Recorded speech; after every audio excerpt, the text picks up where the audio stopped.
if it's going to be your first time to climb Mount Pulag, the highest peak above sea level in the entire Luzon, and the 26th highest peak of an island, the entire Earth, which is Mount Pulag, this video is for you. Ako po kaninang umaga lang nagising ng alas 10 at naisip at nakapag-decide na umalis at ngayon na pumunta ng Mount Pulag. Yeah, it's going to be my first time, but this video will going to be a proof that you can be so spontaneous. Basta lang kailangan na condition mo in advance yung mind mo, yung physical body mo, no? Kasi very important yan, no? Nako! So, ang i-share ko sa inyo ngayon, ano ba yung mga bagay na dadalhin ko? And these things on my bed are actually the things that I've been using the past several times that I've been hiking, no? Hindi naman ako actually sa tanda kong ito, kaya ako gustong i-share ito sa inyo kasi baka makarelate kayo at makatulong to sa inyo, no? So after this video, I hope that you will be encouraged, empowered to travel the entire Philippines kasi ang gaganda ng 82 provinces ng Pilipinas. So the Mount Pulag experience is going to be my first time, as I mentioned, and meron kaming homestay, may pag-i-stayhan kami doon, mag-overnight dahil madaling araw yung akyat namin sa bundok, no? So, dahil hindi natin alam yung panahon, although may weather forecast naman, may clearance daw or may clearing daw ng morning pag-akyat namin, but we'll never know. That's why it's very important for us to really be prepared. So, ako bilang light traveler, most of my gamit, personal stuff are nag-accumulate na bibili ko kung saan-saan. So, hindi ko na masasabi kung saan ko nabili yung iba. But, basically, pag bumibili ako, it's always multi-purposes. So, mas maganda na yung quality kahit medyo mahal. Not necessarily means branded, pero kung branded siya, tapos maganda yung features, maganda yung quality, go for it! Pag-ipunan mo na yan, no? So, first off, I'm going to bring 3 sets of jacket kasi lamigin ako. Pero other than that, yun din yung parang advice ng mga nagpupunta na doon sa Mount Pulag to bring quality jackets, no? Dahil ayaw mo naman na, alam mo yun, hindi mo ma-enjoy yung paligid, yung nature just because nilalamig ka, diba? So, isa-isahin ko medyo magulo yung bed ko. Ayan siya, huwag yun na akong i-judge. Kasi, basically, ngayon lang talaga ako nagpe-prepare kasabay ninyo. Ayan! So, isa-isahin natin. Okay, wait lang. Okay, so, ito yung, I'll be doing layering. Ito yung first layer ko. So, thermal yung kanyang, yung kanyang quality. Kasi, kung lamigin kayo, very important na whole body, thermal yung gamit mo as first layer. So, this is my first layer. Second layer ko would be this one. So, ito ginagamit ko to madalas sa running. Pwede rin siyang pang swimming, pero maganda kasi sa kanya yung quality ng kanyang tela. Okay. So, first layer, second layer, and then my third layer would be a jacket. So, maganda tong brand na to kasi marami siyang packet. Ayan. And syempre, hindi mo kasi alam kung may clearing sa taas. So, mas maganda you bring a jacket or an attire na kita ka sa taas. So, ibig sabihin na kung madilim man yung paligid, kita ka pa rin sa picture. So, yung last layer ko is this kind of jacket. No, makapal. This one is Gap, I guess. Ayan. So, Gap. Tapos, ang maganda sa kanya, ayan. Ang maganda sa kanya, meron siyang fur. Ayan. Okay, so that's my third jacket. Alright, so I'm also going to bring this, one of my favorite jacket. Madalas makikita nyo to sa newsfeed ko, no? Kasi palagi ko siyang ginagamit dahil windbreaker siya, pwedeng pangbasa, no? And at the same time, may hoodie na siya. Ayan. So, third jacket ko siyang dadalhin. And then, I'll be bringing extra clothes para kung sakaling mabasa ng pawis, no, merong pamalit sa taas.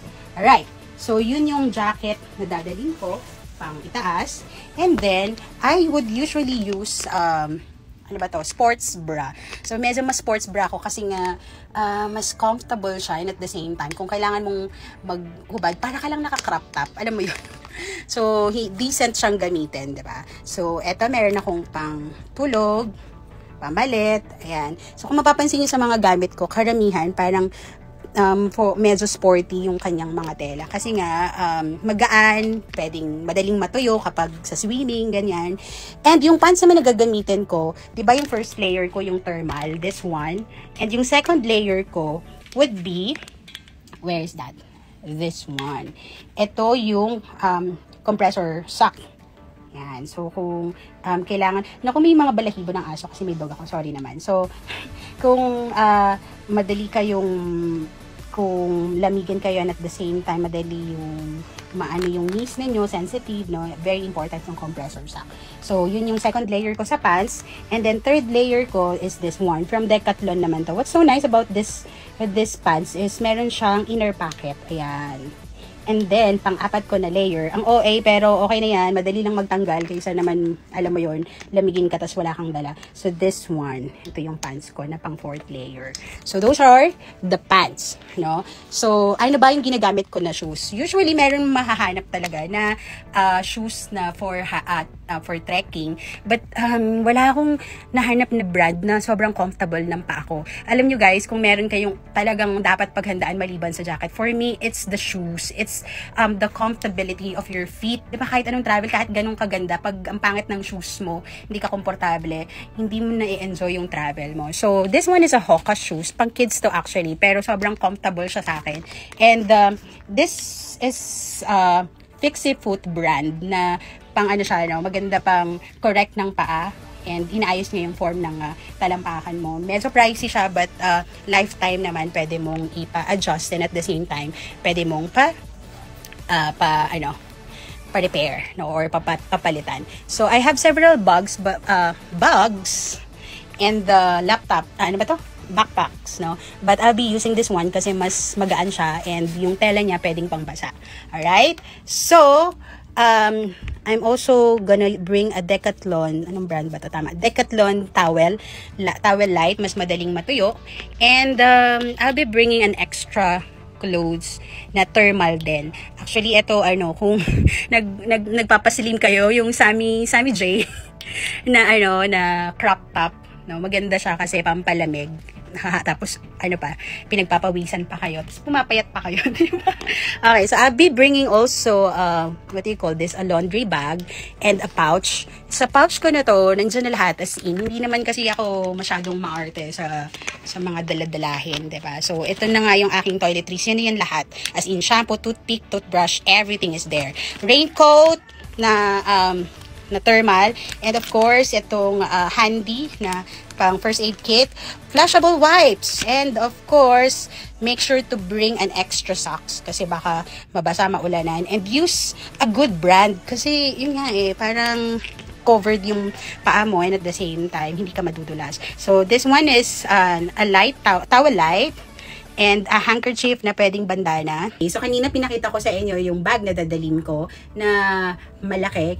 But I'll be using a trail bag. So, bakit importante na dalawa yung bag mo? Kasi nga, yung malaking bag, kung saan mo ilalagay yung mga damit mo, pwede nyo namang iiwan sa homestay. But this one, kasama mo sa pag-akyat. So, ito yung dadalhin ko. This is just a body bag from Uniqlo. Body bag siya, ganyan.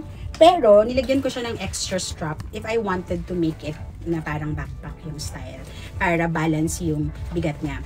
I'm also going to bring this na magaan lang na tumbler, hindi na yung thermal kasi mabigat yon, and may straw. So, lalagyan ko rin siya na maliit na tumbler na pang hot naman. Maliit lang to kasi ayan, mas maliit pa sa mukha ko, diba? And I'm going also to bring power bank. That's very important. And of course, smartwatch. So this one is a Garmin watch. And and an extra shades. Diba? Kasi masyadong maaraw sa umaga. And also some of the stuff na pang girl, alam niyo na yon. Ayan, kung may ligay sa Korean brand. And alcohol, pabango, lip gloss, and very important, alam niyo na to girl, para sa mga sa mga titas, oil, very essential oil is very important. Of course, extra pamaypay para sa lagkit. And this one, earpads. And I like this one. No, introducing Warsun ano ba to, headlight, no? Medyo mahal siya for me. Pero maganda yung brand. Ay, shucks. Ayan, oh, sobrang liwanag niya. So, ayan, meron siyang emergency light. Tapos, I don't know kung nakikita niya. Ayan, yung emergency light. Ayan. Kasi madaling araw yung alis. Tapos, pwedeng maging tatlo yung ilaw niya. Ayan. So, paano ko ba siya ipapakita? Ayan. Anyway, ganyan siya kalakas. So, flashlight, pero meron siyang tali dito na ilalagay mo lang sa head mo para yung kamay mo, alam mo yon, available for the grip, no, kung magdadala ka ng ganito. Kasi I'll be bringing this one, no. Very important nito sa akin kasi it gives support, lalo na pagpababa. I don't know about you, pero mas nahihirapan ako sa pababa kaysa sa paakyat kasi nga, syempre yung pagod mo pauwi, andun na, sabay-sabay na, tsaka yung paa mo sobrang pagod na. This is a good support, at least for my age, no? But, you know, I have a remarkable story about this one kasi nagamit ko na to several times sa mga trekking and hiking ko. Tapos nawala yung support niya dito. The following month, the following akyat ko on that same month, habang nasa bundok ako, nakahanap ako sa daanan nito, nung nawala doon sa ibang bundok, nahanap ko ng replacement sa ibang bundok. So, ang galing, no? Minsan may mga bagay kang di mo na kailangan hanapin dahil darating na lang siya ng kusa sa buhay. Ayan, so, this one is good, na meron kang dalhin. So, what else?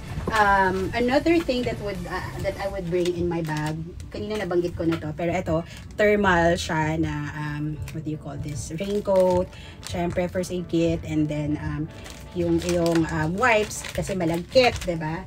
And extra socks, and this one, yung pamunas. Okay, so what else? So basically, sombrero, yan, although may hood naman yung mga jackets ko.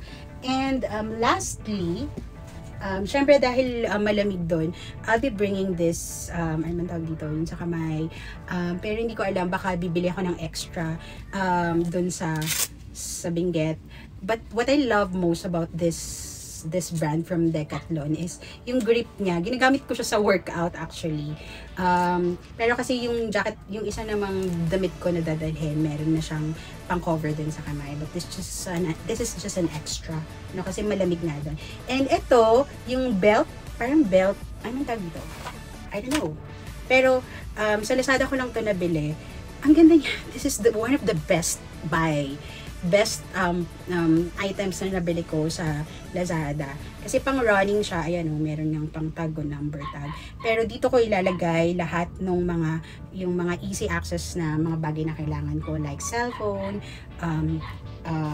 earpods, and all, no. Dito siya, naka-wrap around lang siya sa katawan mo. So, belt, I don't know, belt bag. So, anyway, that's it. Ano pa ba? Wala na ba ako nakalimutan? So, basically, it's very important na kahit solo traveler ka lang. Kasi ako, I've been traveling on my own. Solo joiner ako. And wala talaga akong kakilala. Pero what I love most about doing a solo joiner travel, aside that you get to know more of the people, the locals, and you can enjoy the view, the nature. Ang maganda din, parang alam mo yun, parang yung clarity of the mind, you will have that, and at the same time you can just be vulnerable and be yourself. Wala kang iisipan sarili mo lang kasi nga wala kang kasamang kakilala, diba? So I hope na this year marami ka ring mapuntahang mga magagandang lugar sa Pilipinas. Don't be afraid, don't overly think, no? Minsan naman, hindi mo naman kailangan ng malaking halaga just for you to enjoy the nature of the Philippines. Kasi, kagaya nitong travel ko na to, nakuha ko lang siya ng seat sale pa 4,000 instead na 4,000 plus. Diba? So, hindi mahal magbiyahe, mag-travel sa Philippines. Kailangan lang makahanap ka ng magaling at magandang and credible, reliable organization.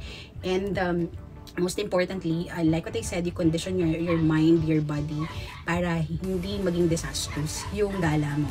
So, that's it. Sana wala akong nakalimutan, but I hope na sa after nitong video na to, I would be able to share with you naman kung ano yung post-event experience ko sa Kulang. God bless everyone!